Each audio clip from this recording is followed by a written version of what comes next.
Hey, what's up? You found him? Okay. Where is he? What? Why would he be with the vampire colony? Does he look like he's enthralled? All right. You know what, I'm gonna need a minute to think about what to do. You keep an eye on him and find out more if you can. Like how long he's been with them. And if this is connected. I think it's gotta be connected. Well, because it explains a few things about what what the hostage told me about his brother. That he wasn't always like this. He didn't always have this hatred for us. So, I mean, if he's a thrall now, that might explain a few things. Of course, if it explains one thing, it leads to more questions.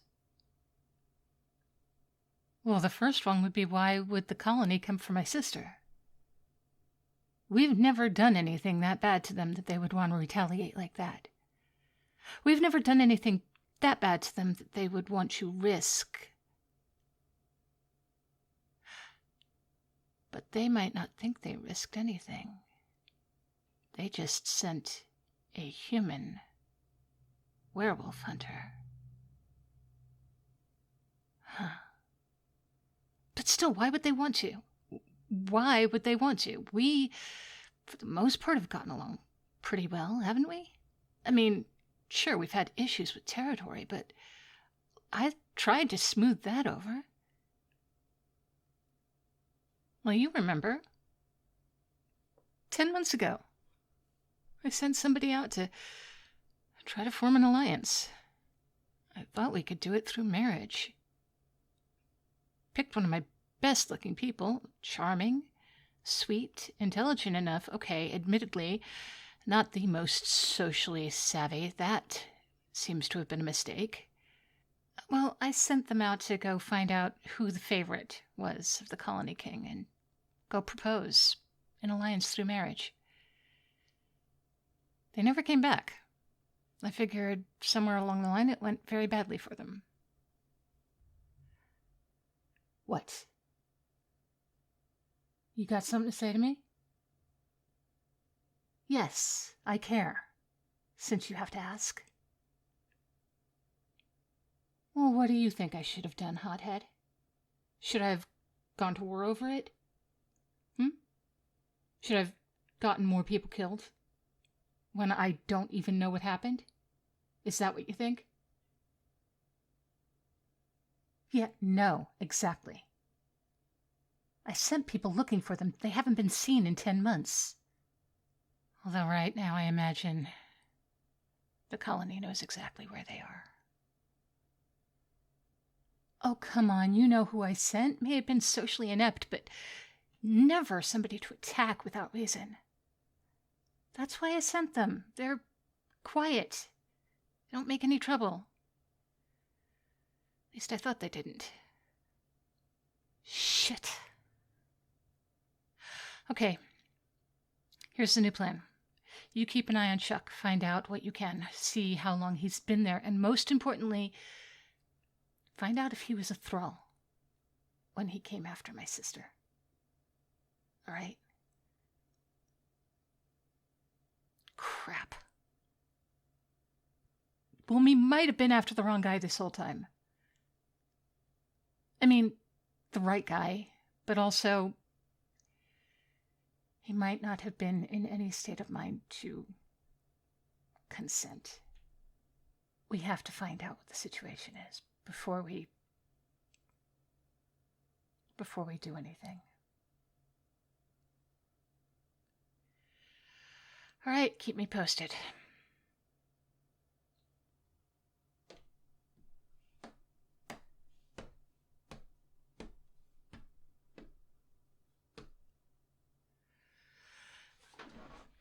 Okay. I take it you heard all of that. Tell me something. When did your brother start changing? When did you first notice a difference in his personality?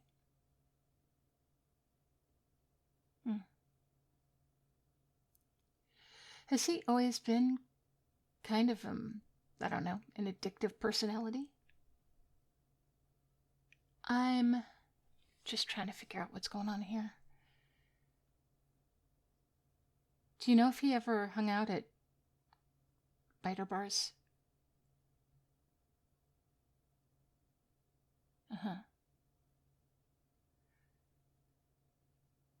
Picture begins to form then, huh? Your brother might have gotten himself in over his head.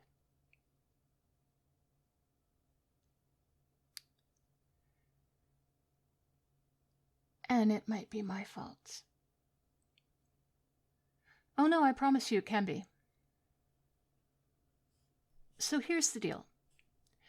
Vampires and werewolves don't usually mix. We hang out in different territories, right? They're more city mouse, we're more country mouse, or eat the country mouse, whatever. We do sometimes get squeezed together in some parts of the world, though. Deforestation and overcrowding. Too many vampires in one city, and they need to spread out. Too little woods in an area, and we don't have places to hunt. So, when the vampires spread out inevitably into the woods, we have problems. I'm going to brag here a little bit and say that the packs have come up with some pretty elegant solutions to this stuff. We are clearly rural, and rural populations are not well served by things like blood drives. The Red Cross only comes out to this town every 6 weeks. They only come out during business hours when a lot of people are working, and they book months in advance. So, there are a lot of people in this area who would be happy to give blood. But, they just don't have a place to give it. Enter my pack. Not just my pack. Lots of wolves do this. We buy blood from underserved, underprivileged communities. We give them money, and then we sell that blood to vampires who have lots of money. But they have dried out the towns that they're in. What are you looking at me like that for? Well, sure, yeah, it's opportunistic. What's your point? A blood shortage. A blood shortage. That's what you're complaining to me about. Huh. So, when it's humans who need blood, it's a life-saving resource. What do you think it is for vampires, Cupcake? What do you think it is for vampires? Yeah, exactly. Look, we're providing a service. If the vampires wanted to come and get the blood themselves, they are happy to live in some little out-of-the-way town where they have plenty of willing necks to service them. But they don't. They like to live amongst their colony. They like to live where they can go to their vampire soirees and drink their fucking blood out of little champagne glasses and act like they fucking know everything in the world. Because they're old. And because they basically know everything in the world. But that's beside the point. The humans don't find it worth their trouble to come out to these rural areas and do blood drives. So, don't come to me with the, oh, humans need that life-saving resource nonsense. If they wanted it, if they needed it, they know where to find it. You know why they don't come out here? Because they might need blood, but they don't need it enough to spend the time and the money and the resources to come get it out here. Not on a frequent basis. The vampires also don't want to come out here. But they are willing to pay for the convenience of having it brought to them. And if it makes you feel any better about this whole situation, I promise you, by the time a vampire is willing to drink blood out of a bag, oh, they need it. They need it bad. Now, the trade-off gets a little tricky because vampires and werewolves are both territorial by nature. That's where humans come in. Give them a little money, give them a little backpack full of bloody juice boxes, and send him off. It doesn't stop all of the skirmishes. Vampires still get pushed out of the city and try to come into our territory. We still defend our woods. And, if I'm being completely honest, there are also wolves who sometimes go live in the city. You know how it is, every family's got their black sheep. But when a werewolf goes into the city, vampires can smell him. Like, a lot. They're kind of insulting about it. We also have to go into town once in a while for business. Get supplies, all sorts of things. We don't stay there, so it's not usually a problem. Until one of us does. And then it is. Look, I don't approve of it, right? But there have been more and more problems with vampires coming into rural areas or into the woods, God help us all, and werewolves being enticed by technology, by the things humans have, by the things vampires have, for that matter, but the conveniences, the entertainments, the comforts, all the trappings. It's become more and more of a problem, and there have been more and more fights about it. I came up with what I thought was a brilliant idea. Wolves protecting their own is instinctual. We protect our pack. We don't have a choice in the matter. It's just what we do. Every last one of us. I mean, we might not protect a wolf from another pack, but our own? A fight against one is a fight against all. It's weirdly as if we're being attacked ourselves.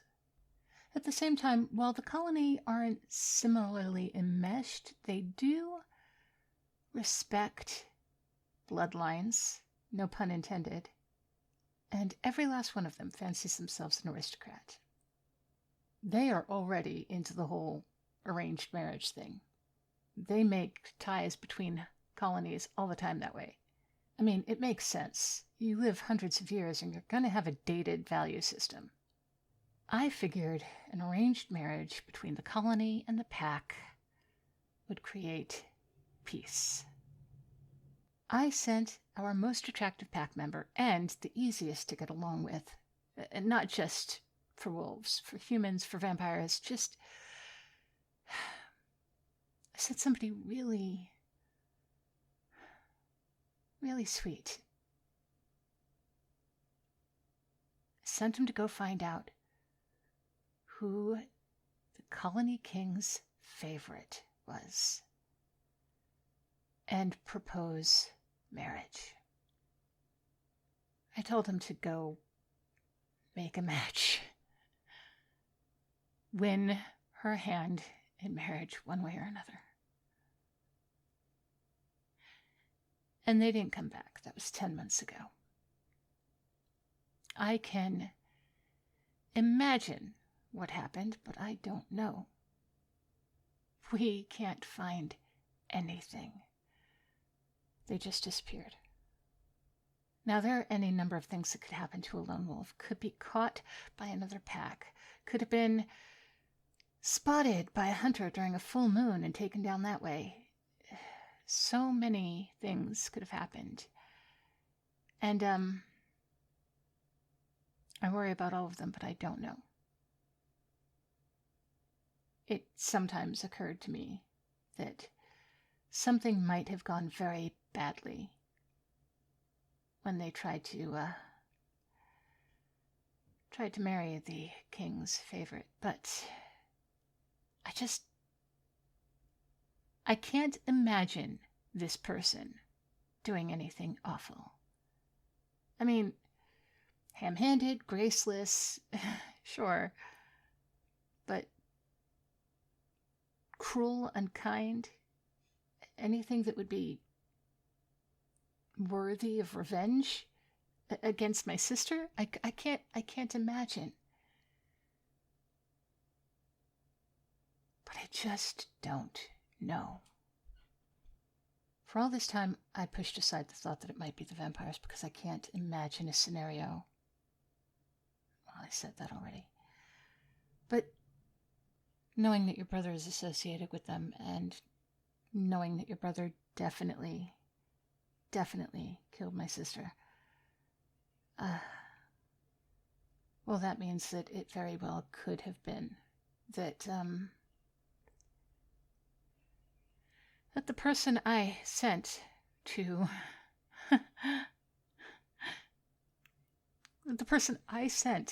stop all of this fighting may have amped it up. And if they did, then that is on me. That is on me for not going and doing it myself.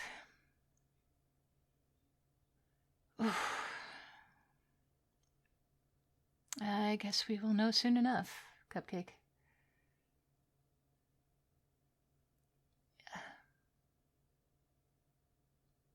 In the meantime, though, you're free to go. Well, there's no need to hold you hostage. I was trying to lure your brother here, and for one, he's clearly being kept by the vampires, so he's not able to be lured. It means he's a little less of an asshole to you than I thought, which, congratulations. But also,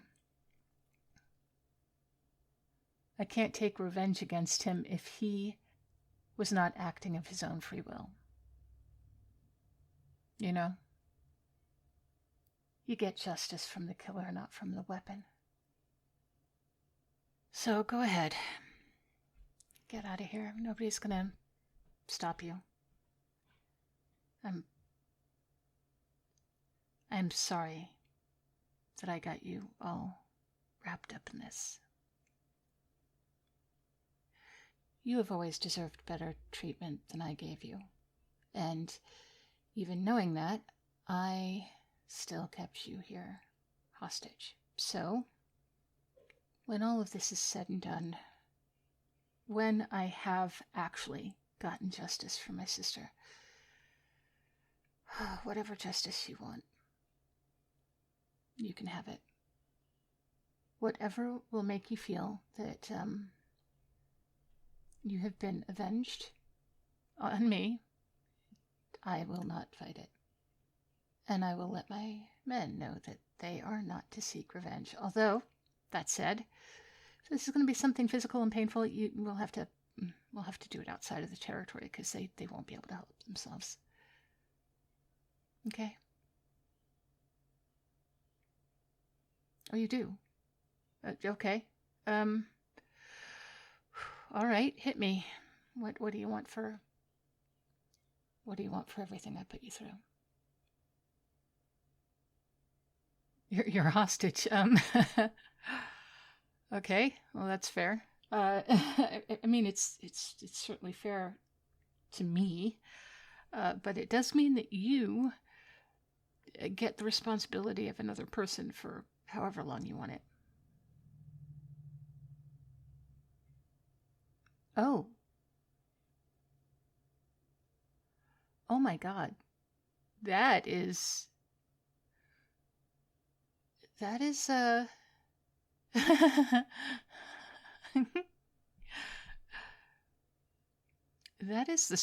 smoothest, sweetest, most ridiculous proposal I've ever heard in my life. Why don't you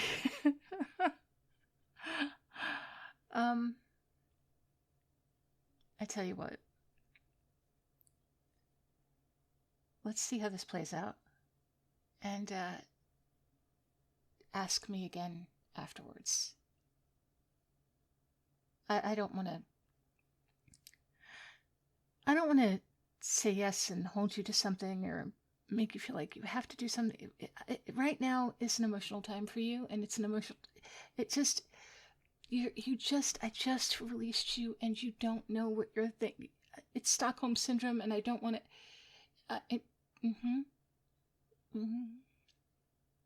I don't blather when I'm flustered. I'm not flustered. I don't get flustered. I don't.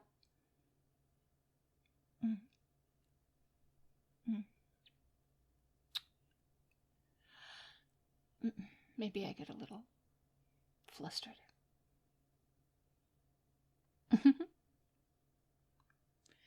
That was still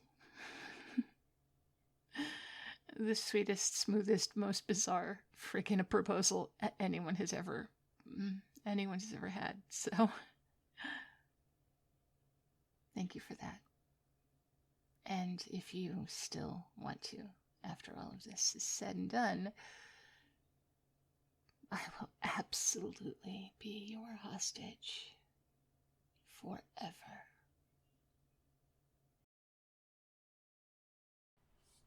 Hey there, cupcakes. So by the time this video comes out, I will likely have reached 25,000 subscribers, and that is a lot. That is a lot. It's, it's not play button, it's not silver, it's not gold, but it's a lot. It's a lot of people. It's objectively a lot of people to listen to me make voices. I can't quite figure out why. I'm not complaining. But also, this is me daydreaming and speaking those daydreams out loud in silly voices, and this is 25,000 people who are listening to me daydream and speak in silly voices. I have been writing and I have been voice acting for a long time. I never would have seen this coming. And I'm so happy that I did. And I'm so grateful for all of you. You guys are so exceptionally kind. So exceptionally decent. And I keep saying this because it keeps being true. Alright. Little bit of news coming up in another video where I say thank you for 25,000 subscribers. In the meantime, I have to say, if you liked this character and you are not a member of my Patreon, you might want to check it out because this character gets very, very spicy this Sunday in the Patreon. And also very angsty. Like, for some reason, my werewolves are always kind of angsty. Like, every werewolf I write has always got to be, like, so complicated. Vampires are so happy, peaceful. I don't know why I've got this image in my head that vampires are just so laid back and happy. I'll have to write a happy werewolf and an angsty vampire one day. Anyway, with that said, I have the usual thank yous and welcomes. Welcome to Michael, who is my newest patron. Hello, Michael. And also thank you to all of my supporters, the Baker and Pound Cake tier levels, who do so much to help me do this. There is Confused But Still Here, which, relatable. Bowman, Alton Good Bottle, Disbanded Crow, Teco, Amphizenas, Mushan Gaming, Tomas Rogers, You're Skating Wolfie, you're not scary, Nosti, Rogue Scholar, Barry Wilburn, Esteed, Anon, SLE Photo, Harper Evolution, Justin Martin, Wolf9004, Malicilo, Army Guy 007, Mr. Fabulous, Lou, Bunny, Tiny the Taxman, Merrill, Mr. Rickles, Anin, Darth Mythis, Red Death 48, Always Able, Moon, Old Bean UK, Kalua Bear, The Swaggy Llama, Cody, Artlow, Pierce Tailish, and Christian Cleopa'a. Wonderful, wonderful people, all of them. You know, there are many times in life that we will be judged by the company that we keep. And considering how many of you are the company that I keep, I am very happy about that. You guys make me look good just by being you. All right, I'm gonna stop rabbiting on about how nice you guys all are. And I will tell you that I hope you will be as good to yourselves as you are to me. And I will speak to you on Tuesday.